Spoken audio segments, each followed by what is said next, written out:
राधे राधे प्यारे भक्तों, जिंदगी में ये दो बातें हमेशा याद रखना। पहली, गुस्से में कभी कोई फैसला मत लेना, और दूसरी, अत्यधिक खुशी में किसी से कोई वादा मत करना, क्योंकि गुस्सा बुद्धि को जला देता है और खुशी कई बार विवेक को सुला देती है। जय श्री राधे कृष्णा। प्रिय मित्रों, वीडियो आरंभ करने से पहले आइए हम सब मिलकर प्रार्थना करें। जो भी इस दिव्य वाणी को सुन रहा है, उसके जीवन में प्रभु की कृपा सदैव बनी रहे, उसके सभी कष्ट दूर हो जाएं और उसके हृदय में शांति का दीप जलता रहे। मित्रों, इस अमृतमयी वाणी को सुनने से पहले नीचे कमेंट में पूरे श्रद्धा भाव से जय श्री राधे कृष्ण अवश्य लिखें। आपकी भक्ति ही इस यात्रा को और भी पवित्र बनाती है। और यदि आप हमारे चैनल कृष्णा ज्ञान पर नए हैं तो अभी सब्सक्राइब करें और घंटी का बटन दबाएं, ताकि आप हमारी हर भक्ति यात्रा का हिस्सा बन सके।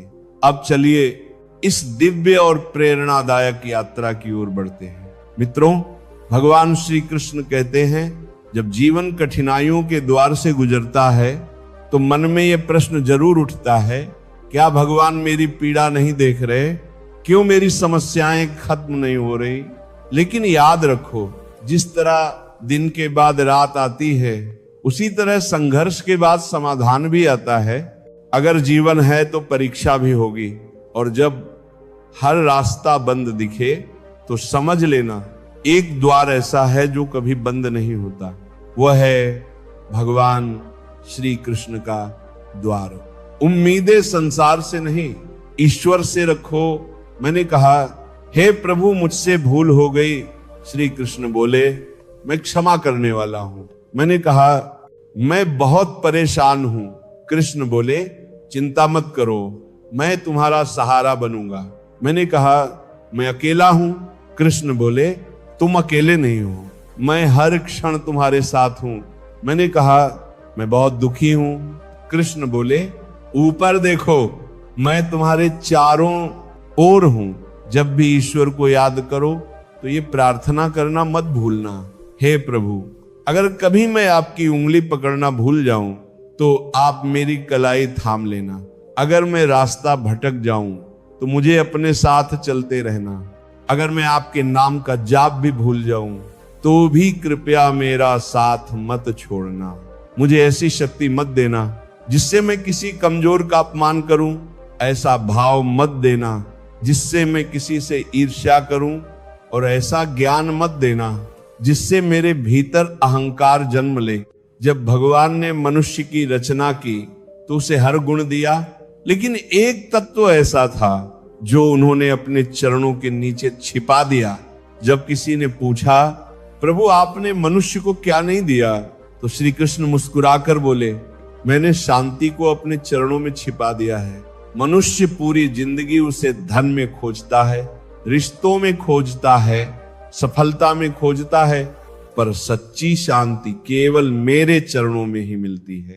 ईश्वर के पास दो शक्तियां हैं, माया और भक्ति।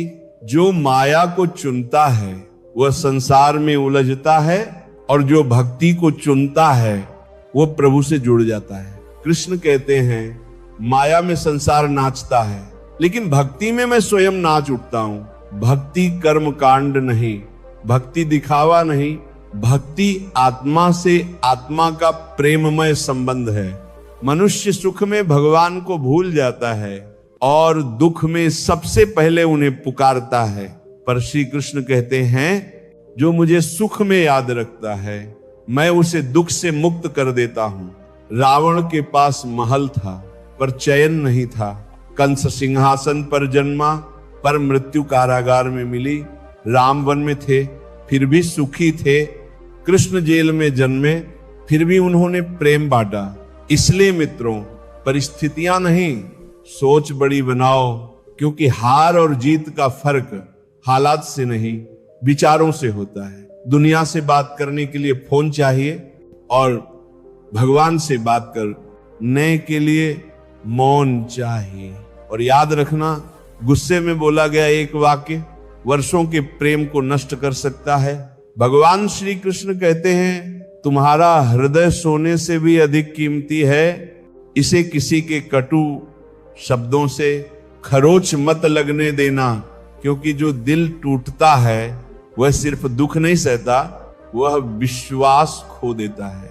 अंततः जब कोई मनुष्य भगवान के चरणों में सिर झुकाकर कहता है, प्रभु मैं आपकी शरण में आया हूं, तो भगवान मुस्कुराकर पूछते हैं, बताओ तुम्हें क्या चाहिए ताकि तुम्हारा जीवन पहले से भी बेहतर बन सके। लेकिन प्रभु की पहली शर्त यही होती है, सबको क्षमा कर दो, क्योंकि जिस दिन तुम दिल से माफ करना सीख जाते हो, उसी दिन मैं तुम्हारे हर गिरने से पहले तुम्हें थाम लेता हूं। अगर आज समय तुम्हारी परीक्षा ले रहा है तो यकीन मानो कल यही समय तुम्हारी जय घोष करेगा।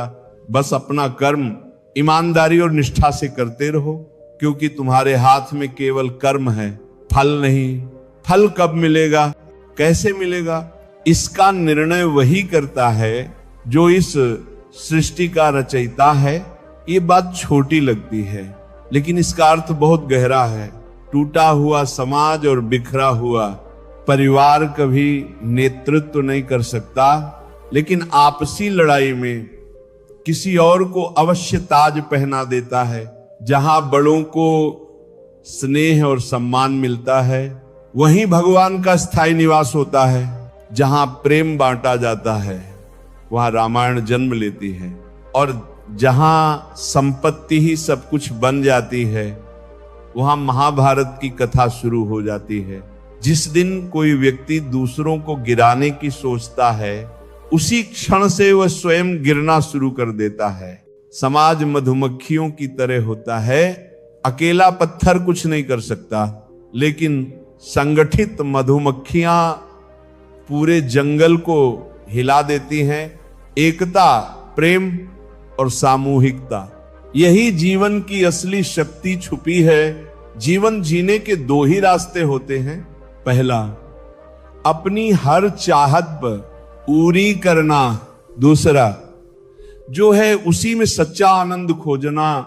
इतना सहज बनो कि हर कोई तुम्हारे पास बैठ सके, और इतना ऊंचा उठो कि जब उठो तो सब प्रेरित हो जाए। उड़ान जरूरी है, चाहे बार बार गिरना पड़े। संघर्ष जरूरी है, चाहे खुद से ही क्यों ना हो। श्री कृष्ण कहते हैं, हार और जीत का फर्क परिस्थितियों से नहीं, सोच से होता है। जो पिता से संघर्ष और माता से संस्कार लेता है, वही संसार की असली पाठशाला से गुजरता है। अगर भगवान पर भरोसा है तो जो लिखा है वही मिलेगा, लेकिन अगर खुद पर भरोसा है तो भगवान भी वही लिख देगा जो तुम चाहोगे।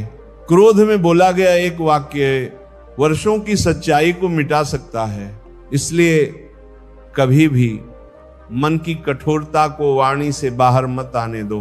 अगर प्रभु को पाना है तो ऐसे कर्म करो कि लोग तुम्हें याद करें। दुआ बनकर, चाहे कोई कितना भी महान बन जाए, प्रकृति हमेशा संतुलन बनाए रखती है। कोयल को स्वर दिया तो रूप छीन लिया, मोर को रूप दिया तो वाणी छीन ली, इंसान को इच्छाएं दी तो संतोष छीन लिया, और संत को संतोष दिया तो संसार छीन लिया। घमंड एक ऐसा रोग है जो बिना लक्षण के मनुष्य को शून्य कर देता है। हे मानव, जिसने हजारों को मिट्टी बना दिया, वह तुझे क्या नहीं बना सकता। अगर तुम मुसीबत में हो तो समझ लो भगवान चाहता है कि तुम विजेता बनो। कभी कभी कमजोर बन जाना भी एक शक्ति होती है, क्योंकि इससे दिल हल्का हो जाता है। जीवन में अपनी सीमाएं पहचानो, चाहे वह प्रेम की हो या क्रोध की। याद रखो, वस्तुएं उपयोग के लिए हैं और लोग स्नेह के लिए, लेकिन हम अक्सर इसे उल्टा कर देते हैं। दुनिया अजीब है, जिनकी आंखों में नींद है उनके पास बिस्तर नहीं, और जिनके पास बिस्तर है उन्हें नींद नहीं आती। जिनके पास दया है उनके पास धन नहीं, और जिनके पास धन है उनके पास संवेदना नहीं। सफलता पाने के लिए मेहनत जरूरी है। कुछ लोग सफल होते हैं और जो नहीं हो पाते वे परिस्थितियों को दोष देते हैं, लेकिन सच्चाई यह है परिस्थितियां कभी अंतिम नहीं होती। सोच होती है तितली और मक्खी दोनों को रस पीने की कला मिली है। एक फूल से अमृत लेती है और दूसरी गंदगी से। सोच ही वह अंतर है जो जीवन की दिशा तय करती है। श्री कृष्ण कहते हैं, अगर सोच का स्तर ऊंचा हो तो जीवन की हर समस्या छोटी हो जाती है। ये जीवन तुम्हें इसीलिए नहीं मिला कि तुम हार मान लो, बल्कि इसलिए मिला है कि तुम संघर्ष करो और जीतना सीखो। जो सच्चे